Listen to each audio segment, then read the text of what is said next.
Yeah, I always wanted to go from California to New York, like do a cross country and go to the desert. So we're back on the road? The cross country trip is a distinctly American rite of passage. From Kerouac to Kesey and his group of pranksters, to Peter Fonda. And the Winchester Brothers. Supernatural is one of the main shows that made me want to do all across America trip. And I do plan on doing that someday. I want to do like all the interstates, all the big tourist kind of hotspots. Oh, cute, so good. Yeah, I missed you. No. He is now Oscar nominee, Stephen Yeun. Yeah, I mean... So this is like all like the greatest hits clips from older episodes, but he's put together like a weird kind of cross-country virtual trip by showing these. I'm sure I said this before, but like Stephen, I don't know why, he just doesn't strike me as somebody who would have a bike. Y'all just like me. I ain't no difference between because your skin is this and my skin is that. I don't look at you like that. My blood is red too, so what's the difference? I gotta say, what an honor to meet you. You remind me of my pop. I'm about to tear up over here listening to you.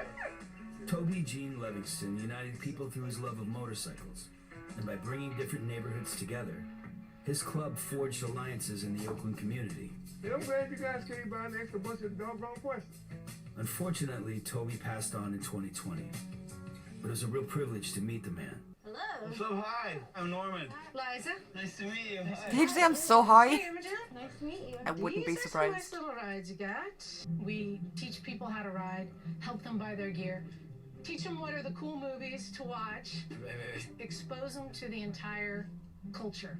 That's a fantastic kind of attitude to have, because the thing about getting into stuff like this, and it's the same I guess with anything, is there's that kind of embarrassment of not being great.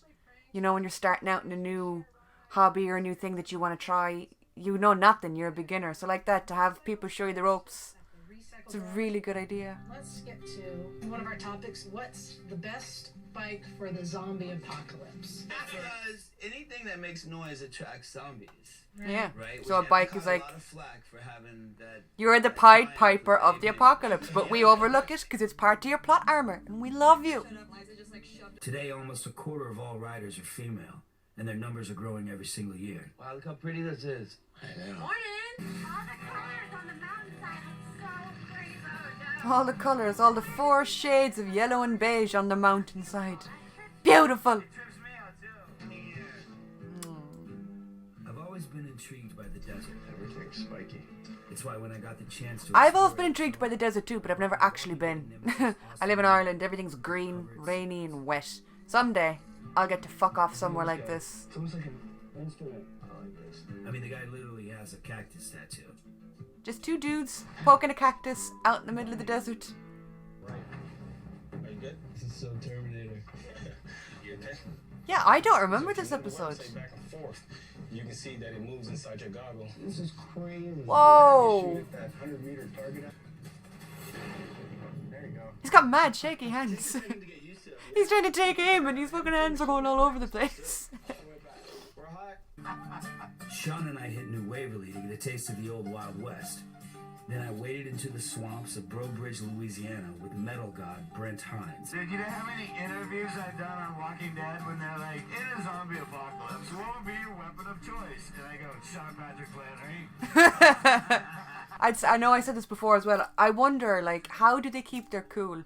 Particularly people like Norman or people like Andy, people who are so, you know, well known for a certain role they play. How do they keep their cool with getting asked the same question over and over again? Because, like, you know, I get asked kind of similar questions a lot when it comes to doing YouTube, when it comes to doing videos and stuff. And it sometimes as well, it takes a lot to not snap and say something sarcastic back. So I just wonder, like, on a scale as big as this, like, if someone asked me, if I was Norman, and someone was like, what's your, you know, weapon of choice? I'd be like, dude, have you seen the show A Fucking Crossbow? Come on now. Zachary drive-through, you see that? Yeah, man, that's what I love about Louisiana. I wonder, did I skip an episode? Did I do something wrong? Did I miss one? I don't know. How y'all doing? Can you take us on the airboat? Sure can. There's no with the crocodiles, isn't it? There's like crocodiles or alligators. There's something in the water. It reminds me of that scene out of American Horror Story, though. I'm currently watching American Horror Story, so like I just saw that recently, the scene with the alligators. You know you're on a boat with a mad son of a bitch when he's smacking the water trying to get something to come up. Here he is, right here. Look at this. Like, dude. OMG. Hello, mon chéri. Bien. Yeah? Mon chéri, isn't that my love for my friend? Shadi is about a 14-year-old alligator. I found her a few years ago. She had run into a thorn tree. She ended up losing one eye. That just Oh happened. my god. You know that lady, don't you? I can lay down on the deck of the boat and hold his tail, and he'll drag his boat down the canal. Really? Yeah. I've seen a lot riding across this land. Dude, you just called an alligator over here. But a man kissing an alligator is something that you don't see every day. 12-foot reptile. Hey, how y'all doing? It is this level of weird. This is the reason I put this show on. This is the shit I want to see. Amazing cornbread, woman. Norman, she didn't make any butter beans. Because you didn't let me know. Yeah, I want you to look at all these messages I've sent him. I love family drama like that. He walks into her house, just opens her fridge, takes a yogurt, complains about dinner. Swear Elvis and Johnny Cash, Jerry Lee Lewis, B.B. King, Howlin' Wolf. Have you recorded anything there? Yeah, I recorded 3 albums there. Nice. I'd love to go and see old places like that. That's a big part of as well why I like this show, because I know if I ever do go around the States like that, and if I ever do road trip it, I can use this as a blueprint of places I want to see.